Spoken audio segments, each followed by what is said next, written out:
Saat terindah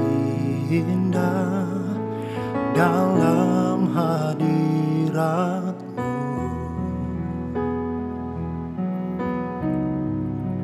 rasakan kasih dan anugerah-Mu, Tuhan,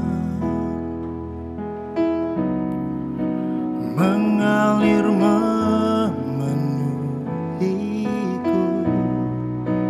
Itu yang selalu ku rindu, memuji menyembah-Mu, oh Tuhan. Saat indah bersama-Mu, itu yang selalu ku rindu, menikmati Engkau dalam hadirat-Mu.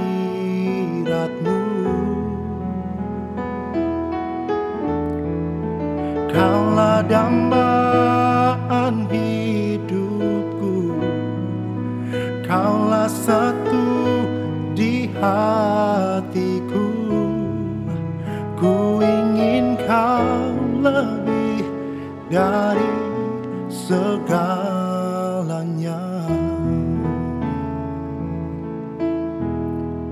Saat terindah dalam hadirat-Mu,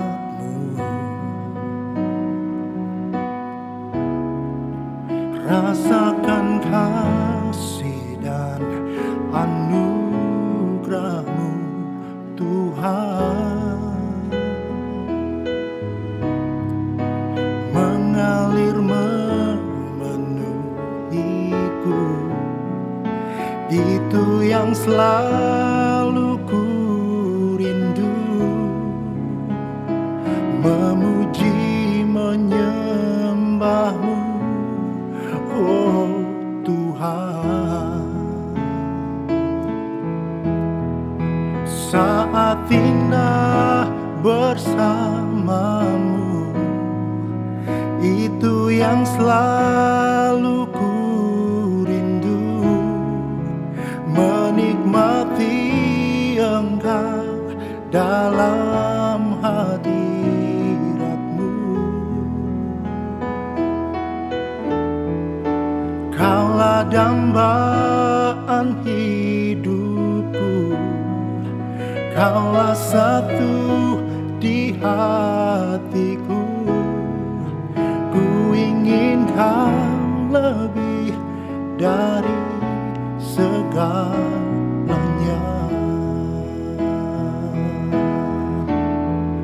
Saat indah bersama-Mu, itu yang selalu ku rindu, menikmati Engkau dalam hadirat-Mu.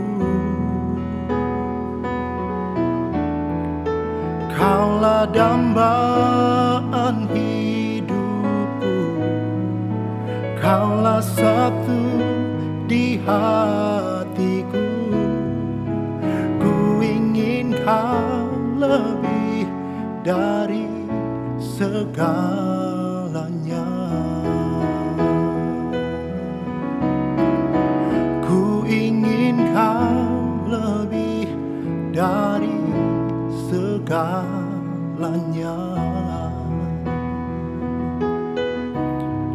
Lebih dari segalanya, Tuhan. Ku ingin Kau lebih dari segalanya. Haleluya. Berjalan bersama-Mu, Tuhan, menikmati hadirat-Mu, Bapa.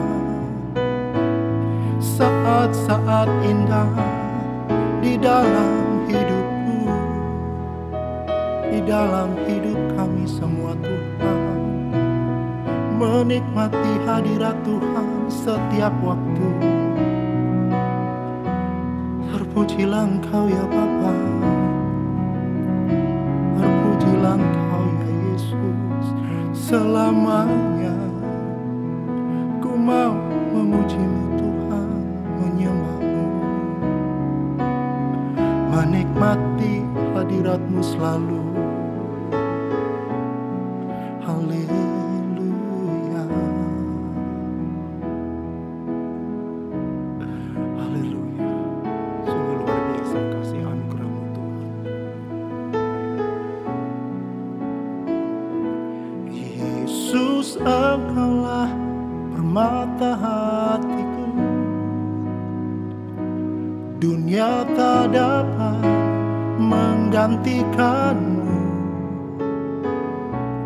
Kemuliaan-Mu tercurah bagiku, menjadikanku indah dan semakin indah bagi-Mu.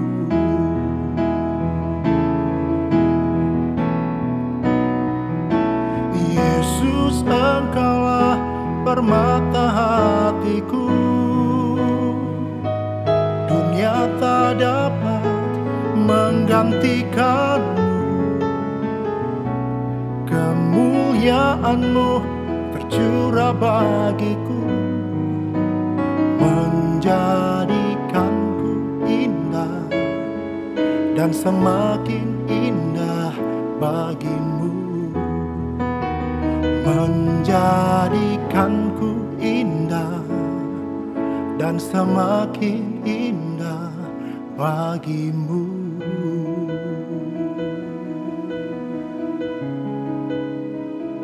Haleluya.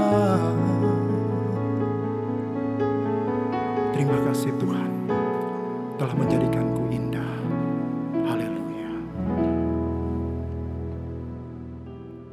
Shalom, mari kita berdoa lagi. Saya akan ajak Bapak Ibu semua dimanapun berada, kita berdoa. Tuhan, terima kasih. Kami dilindungi, disertai, sehingga kami bisa memasuki tahun ini. Kami percaya anugerah-Mu luar biasa bagi setiap kami. Terpuji nama-Mu Tuhan. Engkau berbicara di rumah kami masing-masing selagi kami mengikuti ibadah ini. Terima kasih Tuhan, terima kasih. Terpuji nama-Mu, dalam nama Tuhan Yesus kami berdoa mengucap syukur. Amin.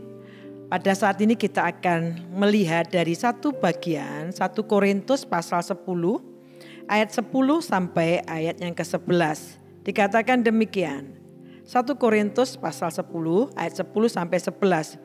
Dan janganlah bersungut-sungut seperti yang dilakukan oleh beberapa orang dari mereka, sehingga mereka dibinasakan oleh malaikat maut.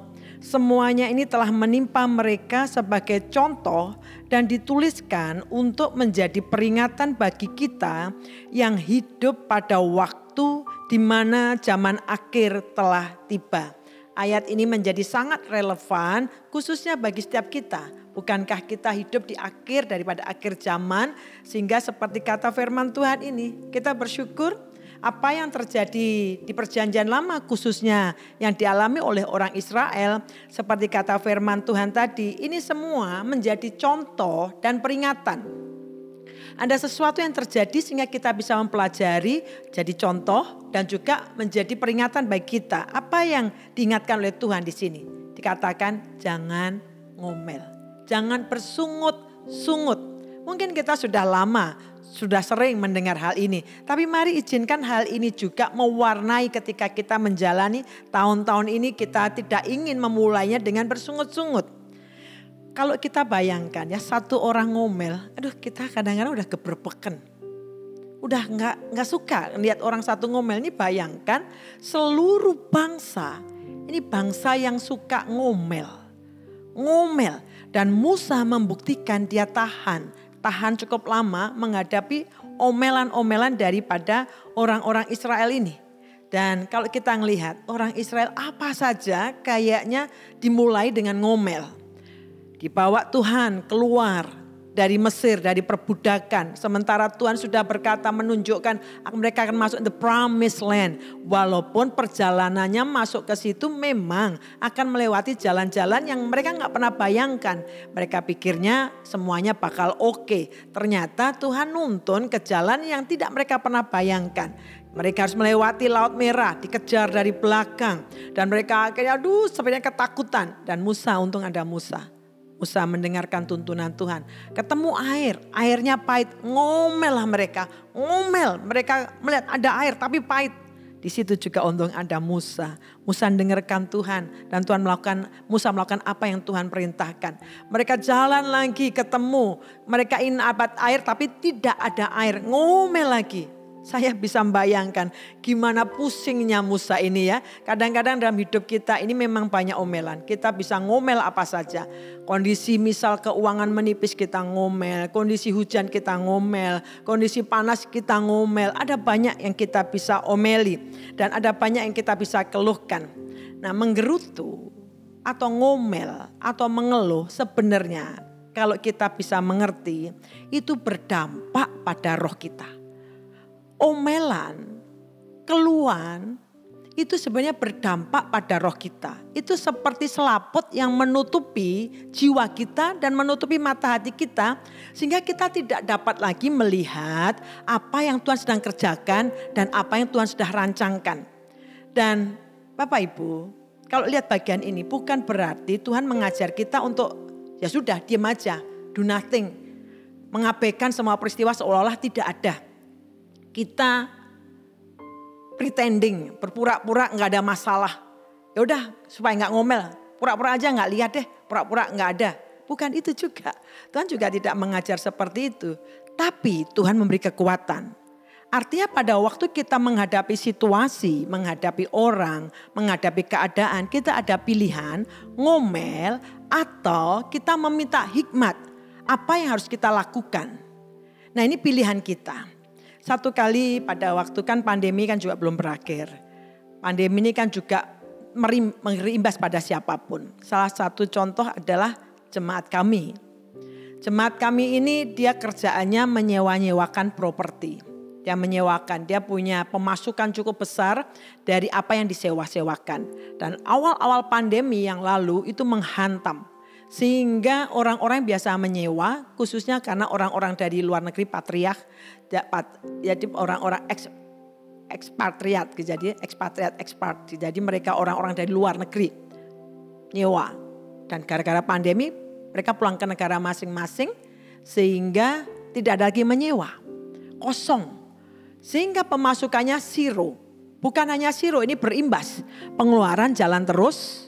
Tapi pemasukan tidak ada, membuat dia kelimpungan, tidak ada lagi pemasukan. Kondisinya membutuhkan uang dan pilihannya itu bisa ngomel. Ngomelnya adalah Tuhan kok kayak gini, Tuhan kenapa gak pelihara kami, Tuhan kondisi kami perlu uang, kenapa Tuhan gak menyediakan. Tetapi saya bersyukur orang ini memilih untuk tidak ngomel. Karena sebenarnya Tuhan itu memberikan kekuatan. Dan akhirnya dia berdoa minta hikmat. Apa yang harus dilakukan? Karena harus dibayar, tagihan harus dibayar. Pengeluaran itu butuh duit, butuh uang. Jadi dia minta hikmat, Tuhan ini kayak gimana Tuhan? Apa yang harus kami lakukan?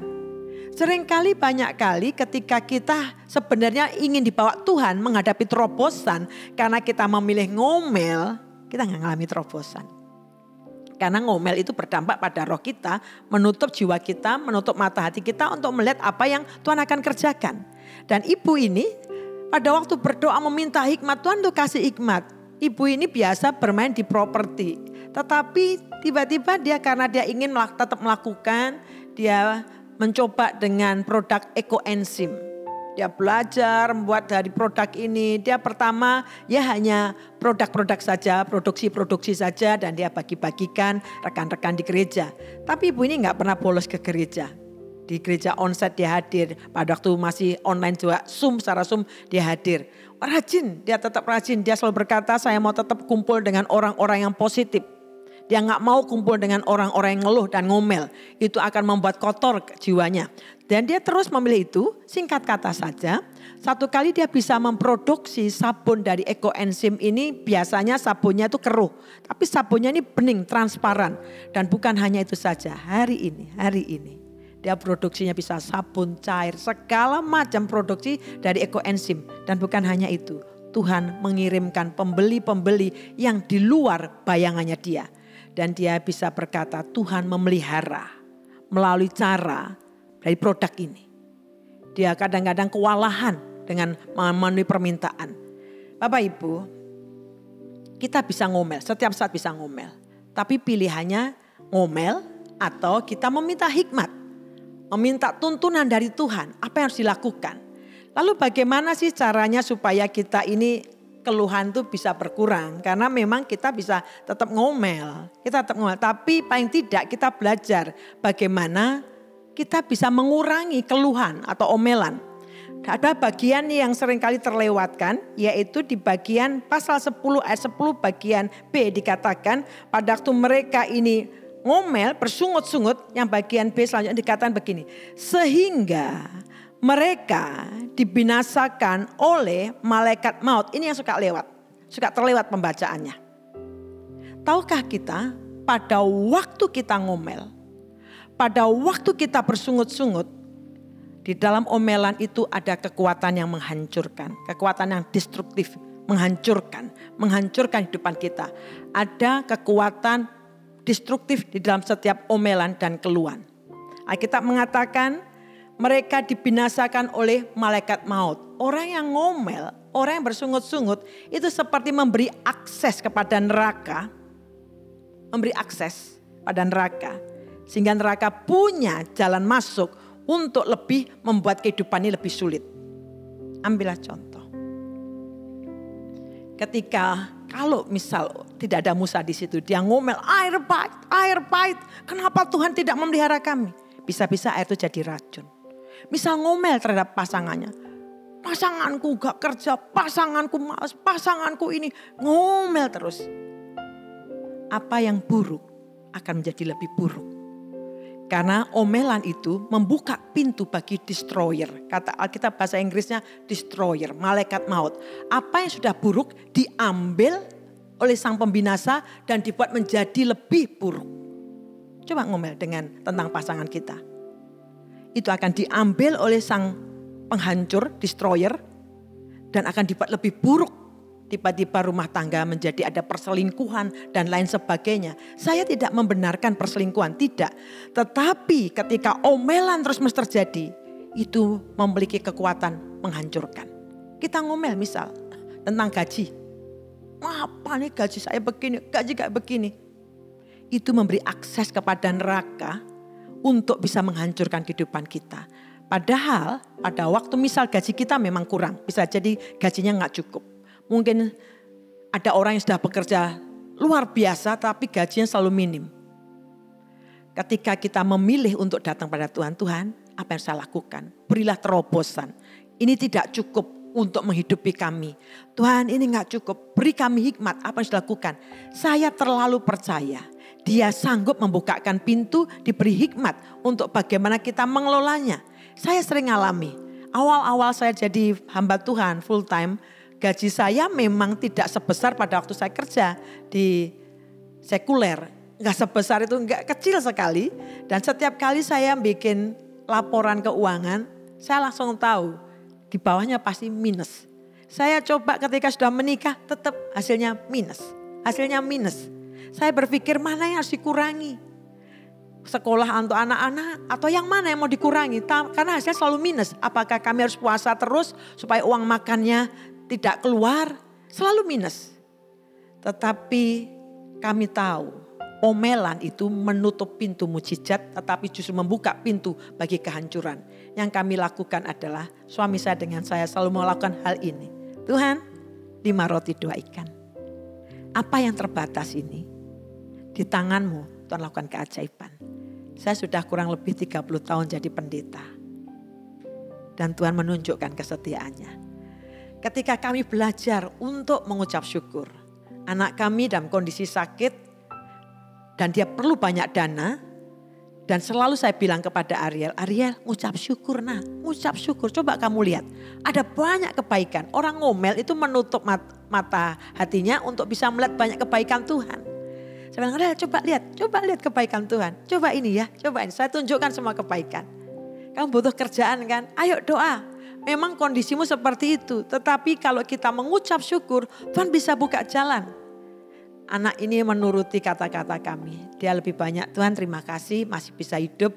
Tuhan terima kasih sudah melewati kemoterapi sampai 12 kali. Tuhan terima kasih kalau saya sudah sampai saat ini, detik saat ini.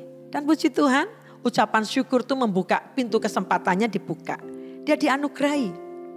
Dihubungi oleh seseorang yang cukup terkenal, diminta untuk membantu membuatkan desain. Dan bagi saya puji Tuhan, walaupun dia bilang gini, Mami, aku enggak digaji nih. Saya bilang ke dia begini, Ariel, kalaupun kamu tidak digaji, kamu tetap lakukan yang the best seolah-olah kamu digaji tinggi. Gak usah mikir itu dulu. Kamu lakukan aja, bukankah kita suka percaya mengerjakannya dengan segenap hati seperti untuk Tuhan dan bukan untuk manusia.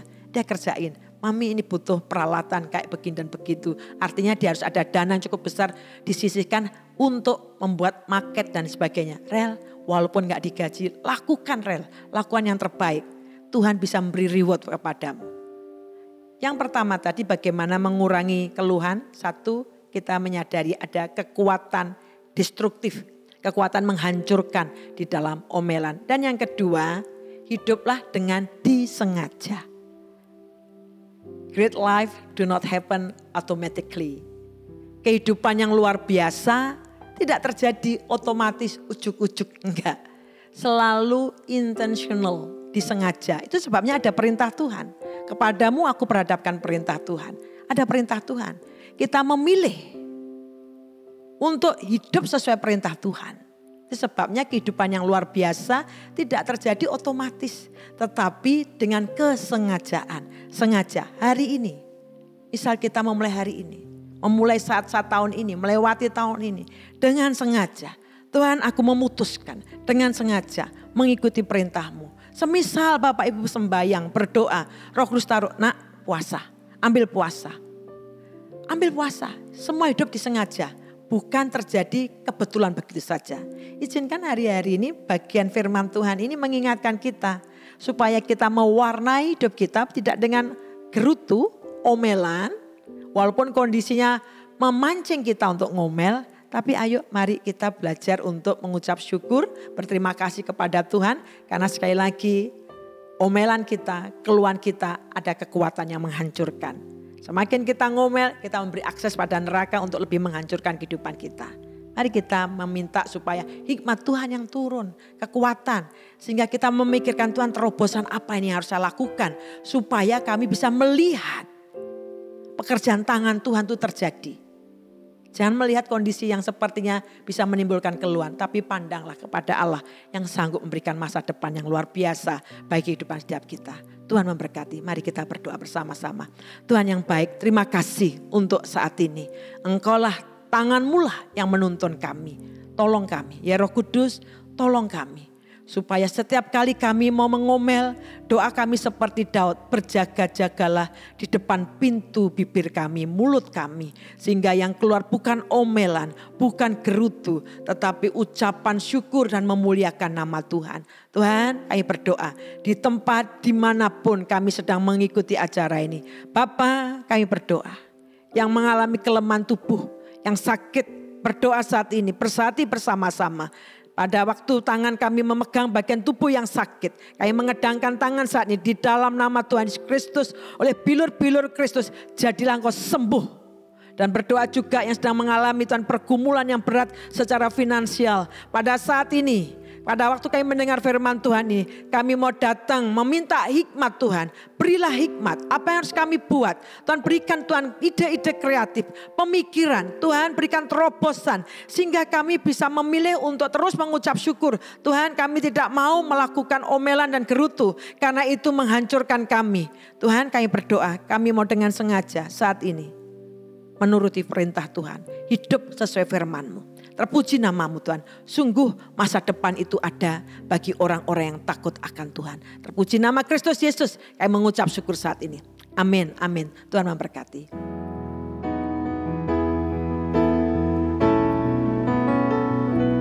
Yesus, Engkaulah permata hatiku. Dunia tak dapat menggantikanmu. Kemuliaan-Mu tercurah bagiku, menjadikanku indah dan semakin indah bagimu.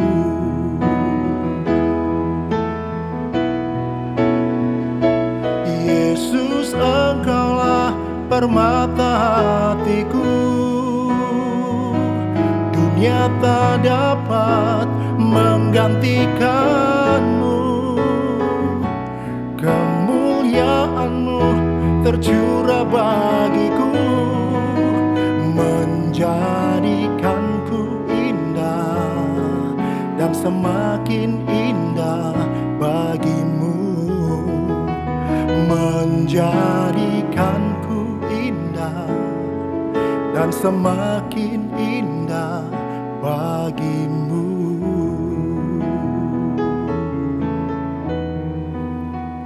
Haleluya, terpujilah Engkau.